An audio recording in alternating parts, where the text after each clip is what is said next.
Andrew, there's a couple questions I want to ask you. Sure. We can start with some questions. Cool. What would you do if you had to start over today? It's a very good question. Do I start over as me, or do I start over as me, or do I start over as Joe Schmo? And I'm only going to answer one of them. The answer: Joe Schmo or Andrew Tate? Joe Schmo. Yeah. I think we live in an attention economy. I think that that's going to continue to be the case up into the future. I think that things have now changed, and if you can manage to get attention, you can somehow monetize it. If I wasn't the kind of person who was good at garnering attention or didn't want to get attention, then I would find somebody who is good at getting attention, and I would align myself with them. And then I would either find a way to increase their monetization. Obviously, being useful to them is one thing, but in my experience, outside of course, me, everybody else who's good at getting attention is fucking lazy, and they don't want to do anything else. So I would let them be the face, and I would be the blood and guts underneath, and that's how I make a bunch of money. And you'll often see in the best business relationships, there's the face of the business, but the true business behind it are a bunch of people you don't know. And it's the same with everything. Wow. So if I was Joe Schmo, I'd find somebody who was the face and got a lot of attention, and I'd sit down with them somehow and say, look, here's how you make this. This is what you should do. This is what you should do. This is what you should do. And they'd sit and go, yeah, maybe, but I'm busy. Good. I'm glad you're busy. This is my percent. Boom, boom, boom, boom. And I'd make it all come Did you true. figure it out? At what point, Andrew, did you realize that you were famous? That's a good question. I don't know. I never really intended to be famous, but But when did you realize that you're like, oh, I'm famous? one of the times it hit me in regards to how famous I was is when I was with Steven Seagal 2 weeks ago. Steven Seagal was here. OG. But 2 weeks ago, you knew you were more famous. Of course I did. I'm saying one of the times it occurred to me how famous I was. Okay. I was with Steven Seagal 2 weeks ago, and by the way, Steven Seagal is a fucking hero. They say never meet your heroes. You know him?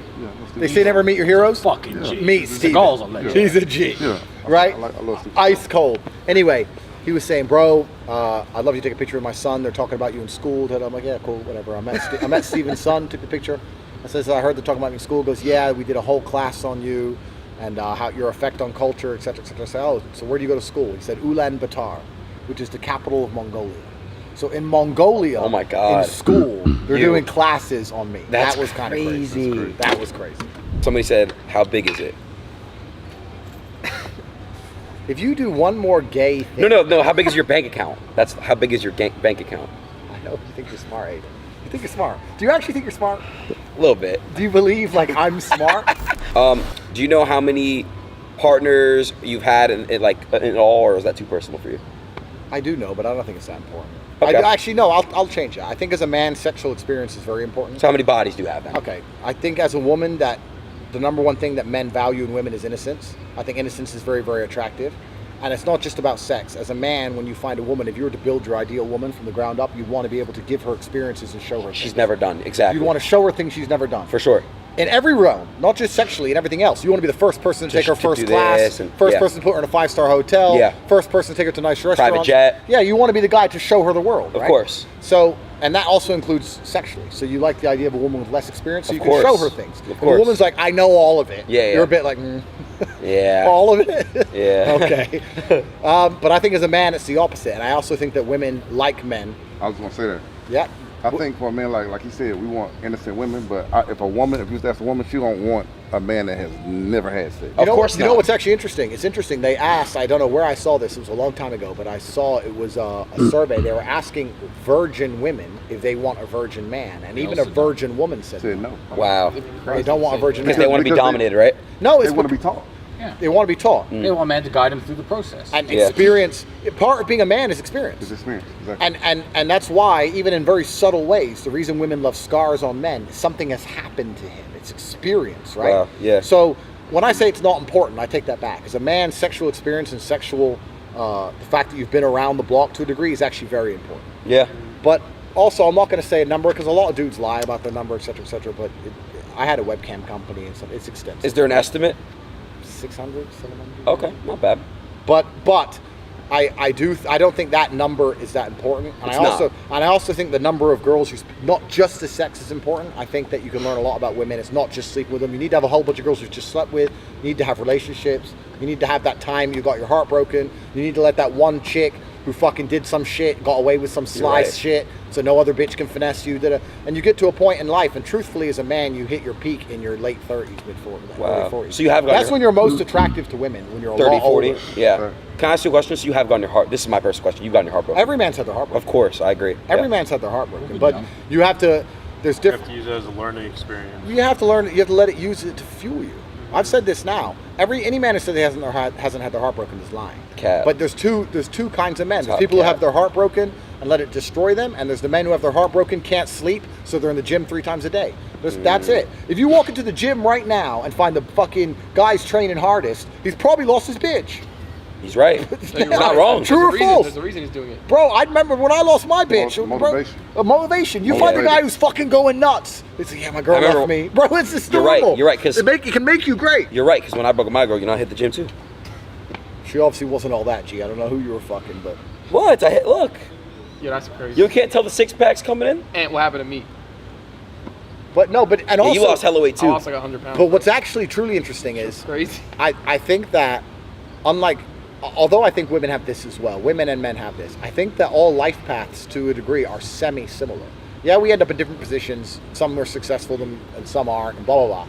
But I think if you take the average man in the Western world, there's 1 or 2 or maybe 3 possible stories. We all start off as nothing. Most men are born with 0 value. You can be born with rich parents and be a little bit It doesn't important matter for a while. though. Yeah. But you're born with basically no value. It You could fall, ruin you you. fall in love with that bitch in school who wants the jock and not you, or the older guy, and then Yeah. you get your girl and she breaks your heart. And most men have had a pretty similar story. Me, you can name it all. Of course. But it's just how those events affect you and how you internalize them you and get how up. you use them to become who you are. I would say most men go through similar obstacles and different types of life experiences. I think we have similar building blocks, similar pieces of Lego, and how we put ourselves together is It's unique. what makes us us. Completely, yeah. I appreciate What's that. your end game goal in life, Mr. Tate? I think that although I think we're getting into a position that's worse than ever, I think throughout all of human history, every single man that's ever been alive has been living through a period in which he feels like the world is ending. I'm sure the people who were alive during World War II felt like the world was ending.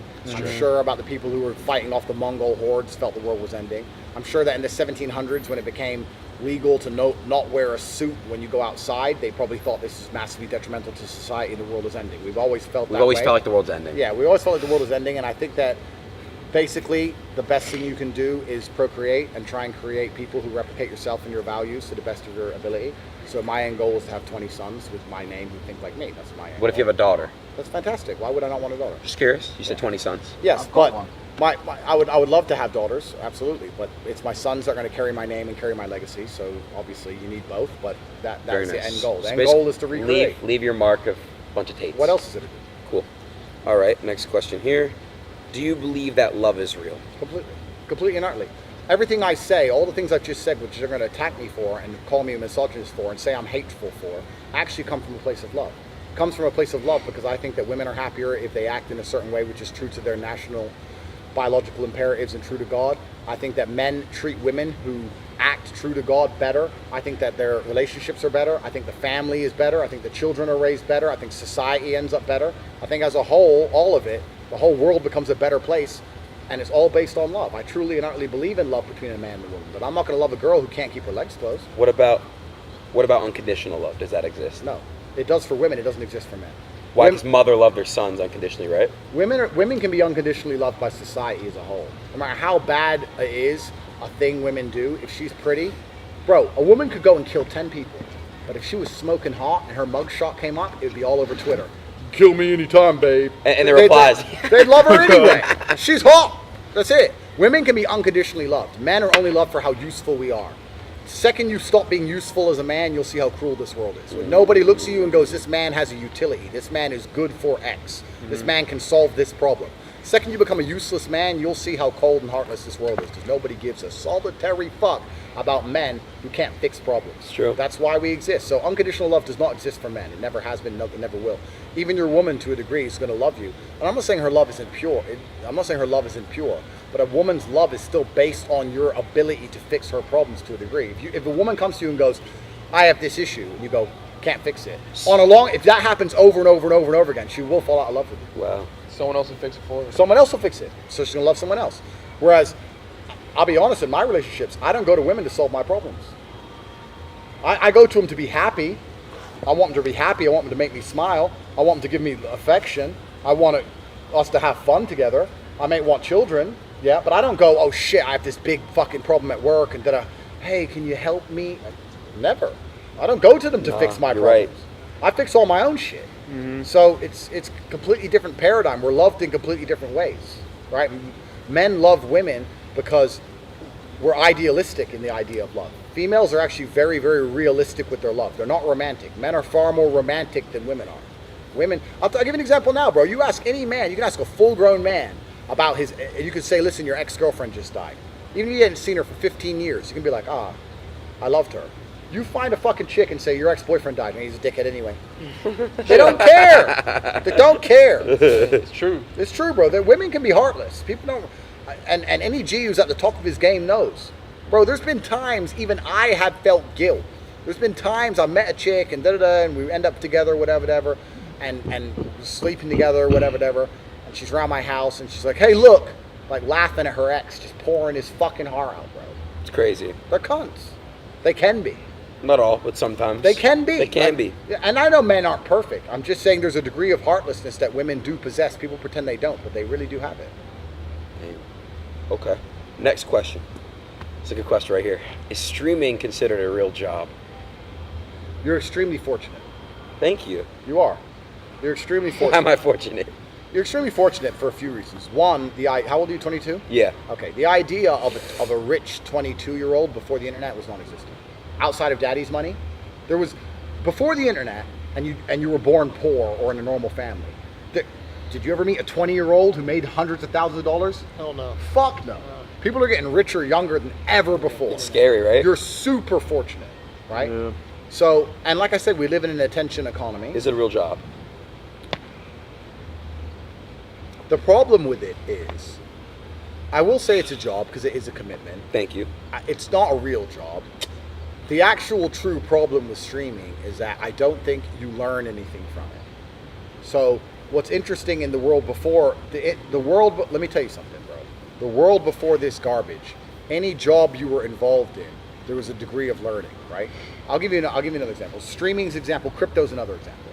If you make a bunch of money streaming, and let's imagine streaming disappeared overnight, right? What could you take all the skills, all the lessons you've learned, all the talents you now have, and apply your streaming skills to and make more money? But please tell me.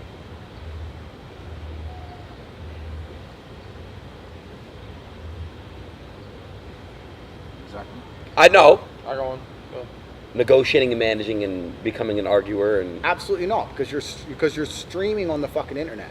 You don't understand anything about true negotiation between men, an arguer. You don't understand anything about the true negotiations. What did you have to say? I was gonna say like comedy. Yeah, I was gonna say Being a acting. comedian and being like on Acting. Acting? Do you think acting is a real job? Yes. Okay. Well, you're right. In this very fortunate bubble of super unique, ideal dream jobs that every person on the planet would 0.1% love though. to have. There's not a man alive who doesn't want to be an actor. Not a man alive who doesn't want to be a streamer. Can I tell you right now, all these it's up kids want to here. be streamers now. All they do. Yeah. So of course they do. Everyone's trying. My point is that let's say you go and get a normal job, a sales job, and then you lose that job, and then you can leave with lessons. Well, I learned how to manage a schedule. I learned how to to look after my clients. I see. I learned how to do sales meetings without being scared. I learned how to present. I learned how to dress correctly. I learned a firm handshake. You learn things. I don't think streaming teaches you anything. So What about market yourself? marketing yourself to a degree is interesting. Yeah, there's a point of it. But also, I think that a lot of streamers now are marketing themselves just purely through. A lot of them are just doing dumb shit. They don't even know exactly what they're doing. Well, they're just doing shit for shock factor, but it's not. I know what I say is shocking, but I like to believe. Not I like to believe. I know I believe what I say, and I also like to believe it has a relatively positive effect on the world.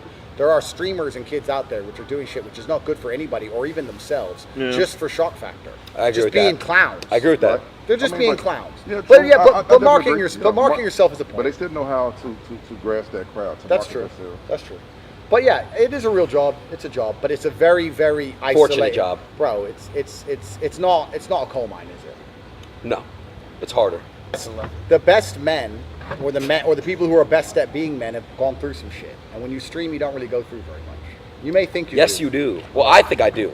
Okay, you've been swatted. That's unfortunate. Yeah.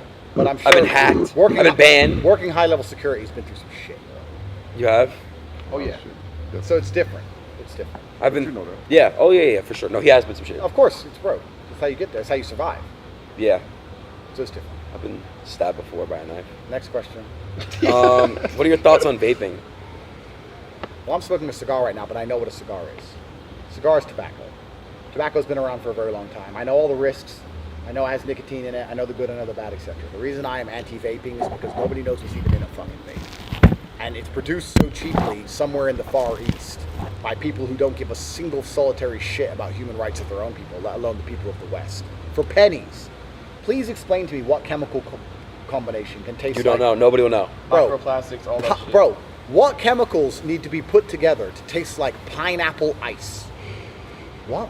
Nobody knows. That's crazy. But can I say one thing though? You do hookah and it's flavored. Yeah, But but it's fruit. flavored tobacco. With fruit.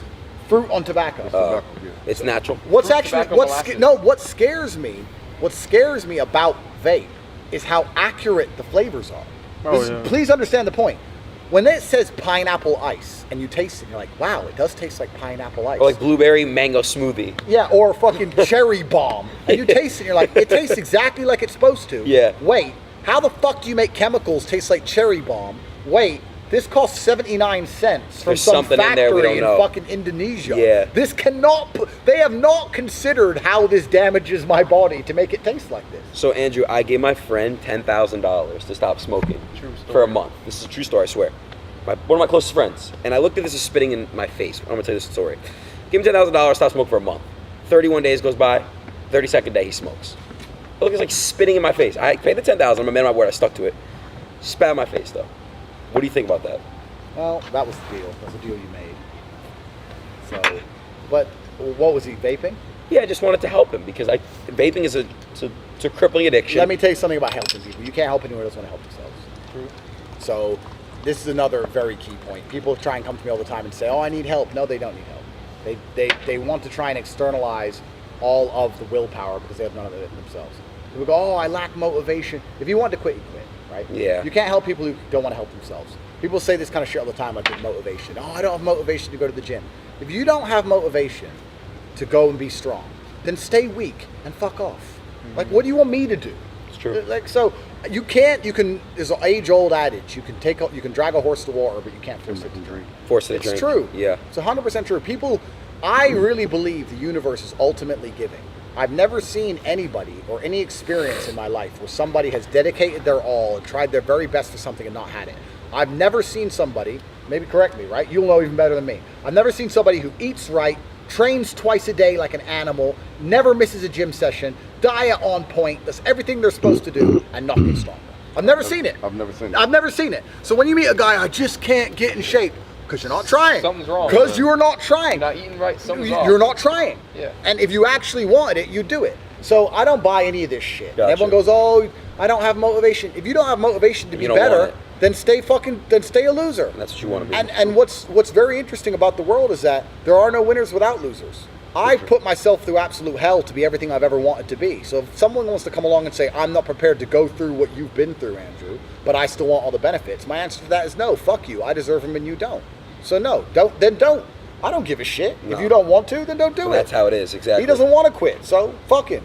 For sure. What do you Fuck think you. about smoking weed? The reason I'm anti-weed, by the way, just I'll state this here on camera, I've never tried any narcotic in my life. I've never tried drugs. Weed's a never tried- narcotic? Yeah. Huh. I've never tried anything. I know like caffeine and nicotine or drugs, you can get technical with it, but I've never tried any illegal narcotic. I've never tried weed, I've never tried a pill, I've never tried cocaine, I've never tried any of them. And I'll state here, if I was to try drugs, it would definitely not be weed, because weed's the one I don't truly understand. Now, I'm, of course, uneducated on the subject, because I've never tried them. But I don't see the point in doing a drug that makes you Lazy? come down. I can get tired by myself. I can just work my ass off and go gym and get tired and go to bed. I can get tired. If I was to take a drug, I want to at least get one that makes me superhuman. Yeah. Give me some meth or some shit. Like, Yeah. Don't make me don't make me go to sleep. If you ever decide to do meth, we could do it together. No thanks. but if I was to ever do drugs, I want to be like those crackheads which are bulletproof, like getting shot. Yeah, they get up. Yeah. That's They what start I dancing. want. Yeah. I don't want to be taking the weed. Oh, I'm tired, bro. Like, what the fuck? To me, of all drugs, it looks like the least. I don't appealing. understand it at all. Well, honestly. let me not defend alpha. because I used to smoke weed for 2 years straight. And I'm gonna tell you what it did for me. When you smoke weed, it depends how you use it. You can use it as a tool. You can find motivation in it. You can find yourself. can in it motivate? I'm gonna explain to you. It's spiritual. You can use it as a spiritual tool, spiritual guidance. When you smoke weed and you're in your thoughts and you're thinking, you can find the best of yourself. You can find who you truly are. Do you know what the ultimate baseline for spirituality is as a man? What? Survival. I'll tell you a spiritual experience. Go have a fight with your security right here. Get the living fuck kicked out of you. And try your very, very best to actually survive. That will teach you more about yourself, about grit, about determination, about who you truly are, about your spirituality than any fucking stupid plan. The reality of spirituality as a man is survival in the face of uncertain odds. You want to find out about spirituality, walk into an MMA gym. You want to see what you're really made of, go fight in the UFC. That will teach you about spirituality much more than some fucking drug. That's a cop-out. That's bullshit. I agree. It's a shortcut. No, it's not even a shortcut. It's a cop-out. There's a reason all these fucking... shortcut to anything. There's a reason all these people go, I want to do ayahuasca to learn about myself. I want to see what I'm really made of. Well, see what you're really made of. Go become something. Oh, I don't want to do that. That's hard. You know what so then what the fuck? I know what you're made of. Do you know what- I know what you're made of already. You're a bitch. Do you know what do you know what the Native Americans used to do? They used to make this stuff called, I think it was walk, right? Not like lean. They used to make this drink, and you would drink it and you'd hallucinate, and they said that they would find themselves from that. Yeah, but they also used to train and ride horses and exterminate each other and engage in battles and wars their and a food. bunch of other shit. I'm telling you, if they did nothing but stream and take that shit, they wouldn't have found anything. I agree. Thank you. I agree with that part. I think the easiest way to find yourself is to become the ultimate version of yourself. Yeah. Are you the best Adin you could possibly be? Hell no. Okay, so there you go. So you know what you need to do. I know what I need to do. But you're not going to do it because you don't really want to do it. I will do when I'm ready to do it.